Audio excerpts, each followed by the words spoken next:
오늘 우리에게 주신 하나님 말씀은 마가복음 9장 2절부터 13절까지의 말씀입니다.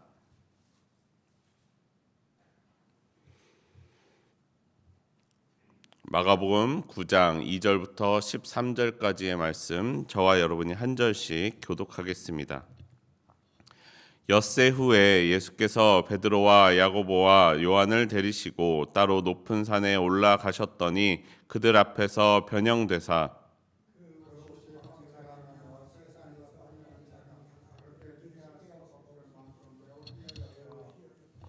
이에 엘리야가 모세와 함께 그들에게 나타나 예수와 더불어 말하거늘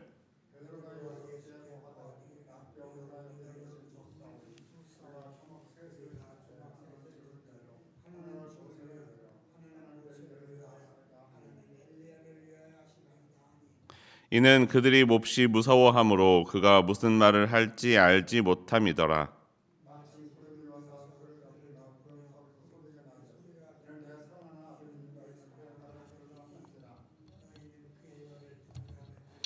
문득 둘러보니 아무도 보이지 아니하고 오직 예수와 자기들 뿐이었더라.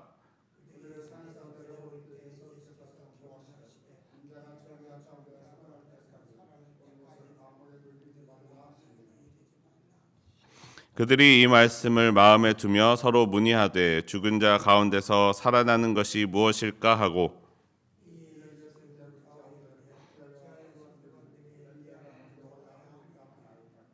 이르시되 엘리야가 과연 먼저 와서 모든 것을 회복하거니와 어찌 인자에 대하여 기록하기를 많은 고난을 받고 멸시를 당하리라 하였느냐. 엘리야가 왔으니 기록된 바와 같이 사람들이 함부로 대우하였느니라 하시니라. 아멘. 네, 오늘도 이 새벽을 기억하여 기도하기 위해 나온 여러분 환영하고 축복합니다. 우리의 기도 가운데 하나님의 응답 받고 돌아가기를 원합니다. 나의 마음이 내려지고 주님의 마음이 채워지는 시간이 되기를 원합니다. 네, 오늘 말씀 가운데 예수님께서 베드로와 야고보와 요한을 따로 데리고 높은 산으로 가셨습니다. 그런데 거기서 예수님의 모습이 변화하였습니다. 흰 옷은 쉽게 더럽혀지기에 그 당시에 일상적으로 입는 옷이 아니었습니다. 예수님의 옷은 이 세상 그 누구도 더 희게 할 수 없을 만큼 새하얗고 광채가 났습니다. 성경에서도 천상에서나 볼 법한 신비한 모습으로 변화되셨음을 말씀해주고 있는 것입니다. 그리고 거기에 엘리야와 모세가 함께 그들 앞에 나타나 예수님과 함께 이야기를 나누고 있는 모습이 오늘 말씀 가운데 보여집니다.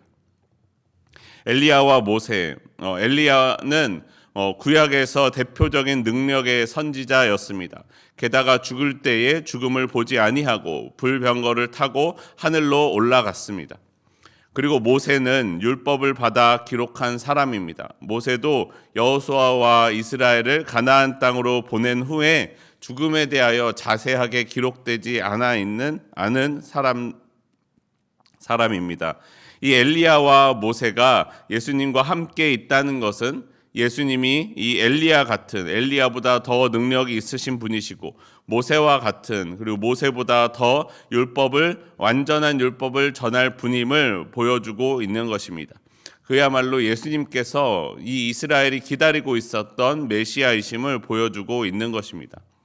그런데 여러분, 우리가 볼 때에 문제가 있습니다. 예수님께서 이 자리 가운데 여러 제자들 중에 그들을 다 데려가지 아니하시고 3명의 제자만 특별히 선택해서 데려가셨다라는 것입니다.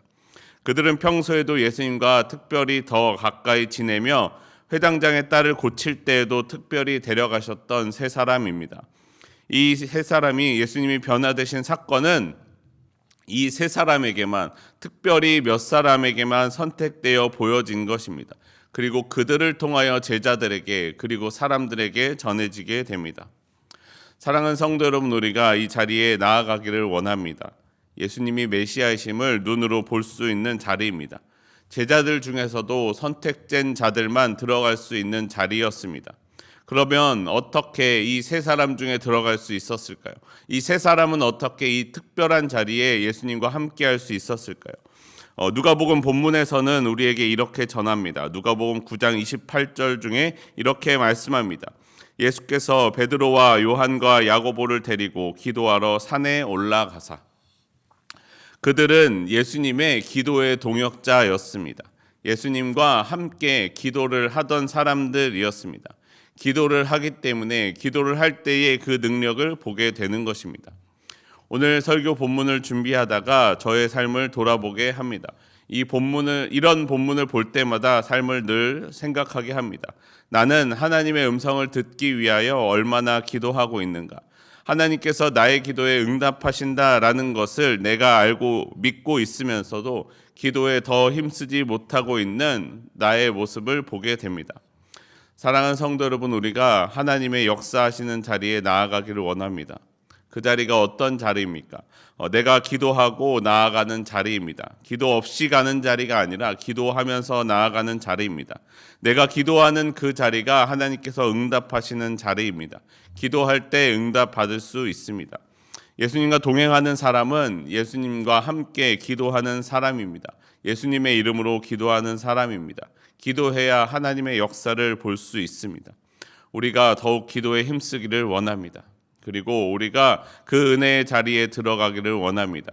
하나님이 역사하시는 그 자리에 함께하며 하나님의 그 역사를 누리고 살아가는 저와 여러분의 삶이 되기를 원합니다. 예수님의 변화하심을 만났을 때 사도 베드로는 이렇게 고백합니다. 마가복음 9장 5절과 6절 말씀입니다. 5절과 6절 말씀 우리 함께 한 목소리로 읽겠습니다. 베드로가 예수께 고하되 랍비여 우리가 여기 있는 것이 좋사오니 우리가 초막셋을 짓되 하나는 주를 위하여 하나는 모세를 위하여 하나는 엘리야를 위하여 하사이다 하니 이는 그들이 몹시 무서워하므로 그가 무슨 말을 할지 알지 못함이더라. 아멘. 베드로가 예수님께 말하였습니다. 주여 우리가 여기 있는 것이 좋겠습니다. 우리가 초막을 3개 만들겠습니다. 하나는 주를 위하여 하나는 모세를 하나는 엘리야를 모시도록 하겠습니다. 사실 베드로는 이때 몹시 당황스럽고 무서웠습니다. 그래서 내가 도대체 무슨 말을 이 자리 가운데 해야 할지 잘 몰랐습니다. 그래서 오늘 본문과 같이 이렇게 말하고 있는 것입니다. 베드로가 이렇게 정신이 없었던 것은 이 베드로는 이 변화산 사건을 통하여 예수님께서 진짜 메시아이신 것을 알게 되었기 때문입니다. 게다가 이스라엘 사람들이 바라던 능력의 사람들 모세와 엘리야가 함께 나타나는 자리입니다. 그러니까 정신이 없기는 하지만 그 가운데에서도 그들과 함께 머물고 있고 싶어하는 것이 당연한 우리의 마음이 아니겠습니까? 하지만 조금 뒤에 문득 둘러보니 아무도 보이지 않았습니다. 오직 예수님과 자기들 뿐이었습니다. 아마 이때 예수님은 앞서 보았던 광채가 사라진 예수님, 흰옷이 더 이상 휘어지지 않은 그때와는 다른 모습의 예수님이었을 것입니다. 엘리야도 모세도 광채도 하나님의 음성도 다 이제는 없습니다. 보았던 경험했던 것에 비하면은 보잘것없이 초라해 보이는 예수님과 우리들 베드로와 야고보와 요한이 남아 있었습니다. 여러분, 이것이 우리에게 주어지는 삶입니다. 변화산에서 변화하는 예수님은 예수님께서 하나님의 아들이심을 보여주는 하나님의 나라가 능력을 펼치는 것을 보여주는 것입니다. 그곳에 머무른다고 그 능력이 계속되는 것은 아닙니다. 그 역할은 그 자리에서 보여주는 것에서 이미 끝났습니다. 예수님은 그 자리에 계속해서 머물러 계실 수 없었습니다. 산을 내려와 예루살렘에 가셔야 했습니다. 그리고 예루살렘에 가셔서 고난을 받으셔야만 했습니다. 그것이 하나님의 나라를 나타내는 예수님의 참된 사명이었고 참된 방법이었기 때문입니다. 오늘날 우리들에게도 그렇습니다. 우리가 아무리 많은 은혜를 받은 사람이라도 그 은혜가 지속적으로 늘 충만하게 계속해서 넘치는 사람은 많지 않습니다.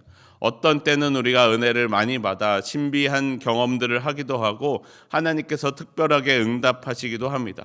어떤 때는 말씀을 읽을 때마다 하나님의 뜻이 쭉쭉 깨달아질 때도 있습니다. 그런데 여러분, 우리의 삶의 대부분은 어디를 머무르고 있습니까? 우리는 많은 삶의 시간을 하나님의 음성이 가득 채워져 있는 시간보다 더 많은 시간을 차지하는 것은 내 주변 사람들과 함께하는 시간들입니다. 우리에게 예배의 시간과 영광의 시간과 은혜가 가득한 시간은 짧은 것만 같아 보입니다. 그런데 산을 내려가 살아야 하는 삶의 시간은 길게 남아 있습니다.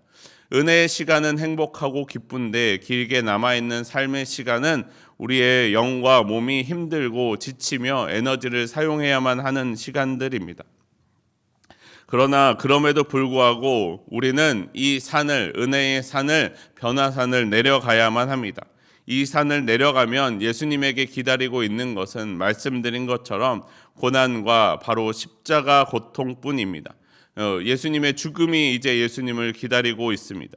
예수님은 말씀대로 인자가 하나님의 복음을 위하여 목숨을 잃어야만 하는 일이 그 앞에 남아 있음에도 불구하고 그 산을 내려가고 계십니다. 그럼에도 불구하고 예수님은 그 산을 내려가셨습니다. 그리고 예수님의 그 사명대로 하나님을 사랑하는 마음으로 하나님의 나라를 위하여 그 길을 내려가 걷고 계십니다. 사랑하는 성도 여러분, 우리에게는 기도의 자리도 있지만 사명의 자리도 있습니다. 우리에게는 이 두 가지의 균형이 필요합니다. 이것이 중요합니다. 은혜를 받는 기도의 자리로 나아가십시오. 그리고 그 자리 가운데 받은 은혜를 가지고 그곳에 머물러 있는 것이 아니라 다시 내려와 사명의 길로 걸어가는 우리의 삶이 되기를 원합니다. 우리는 이 땅에 사는 동안에 영광과 함께만 살 수 없습니다. 산을 내려와 예루살렘으로 그리고 세상으로 나아가야만 합니다. 그곳에 나의 사명의 자리가 남아있기 때문입니다. 여러분, 우리가 은혜의 자리에서 주님의 능력을 힘입기를 원합니다. 그리고 그 능력으로 일어나 세상으로 나아가 하나님의 은혜를 흘려보내고 주님의 은혜를 전파하는 저와 여러분의 삶이 되기를 소원합니다. 우리 함께 기도하겠습니다. 하나님, 나를 은혜의 자리로 부르심에 감사합니다. 내가 그 자리로 나아가기를 소망하오니 주여 나의 삶에 역사하여 주시옵소서. 내가 기도함으로 하나님의 은혜 받기를 원하오니 나에게 주님의 은혜를 부어 주시옵소서. 그러나 하나님, 내가 그 은혜에만 머물러 있기를 원하지 않습니다. 주님이 내게 주신 사명대로 그 말씀대로 그 은혜를 가지고 세상으로 나아가 은혜를 전하며 살아가는 주의 자녀 되게 하여 주시옵소서.